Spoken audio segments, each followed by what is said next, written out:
এই রমজানে আপনারাও বানিয়ে নিতে পারেন ঘরে বসে ফ্রুট কাস্টার্ড। স্বাদের কথা কি বলবো, দুর্দান্ত।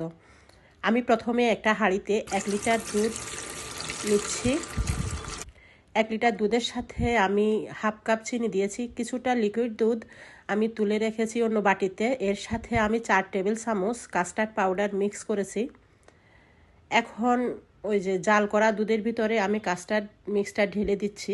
ঢেলে ভালো করে নেড়ে ছেড়ে নিতে হবে, যেন দলা পাকিয়ে না যায় আর নিচে পোড়া না লেগে যায়। এরকম ঘন হয়ে আসলে বুঝে নিতে হবে কাস্টার্ড হয়ে গিয়েছে। ঠান্ডা হওয়ার জন্য একটা বলে ঢেলে নিচ্ছি। আর এদিক দিয়ে আমি ফ্রুট কেটে নিচ্ছি। আমি কিছুটা আপেল দিয়েছি, কলা দিয়েছি আর আঙ্গুর দিয়েছি। আপনারা চাইলে আরও অন্যান্য ফল মিক্স করতে পারেন। আর সাথে একটু কেক দিলে আরও ভালো হয়। আমার কেক ছিল না, এই জন্য দিতে পারিনি। আপনারা অবশ্যই ট্রাই করে দেখবেন, এটা খেতে দুর্দান্ত মজাদার। আর স্বাদের কথা কি বলবো। ভিডিওটি ভালো লাগলে একটা লাইক দিবেন। আজকের মতো এখানেই শেষ করছি। আল্লাহ হাফেজ।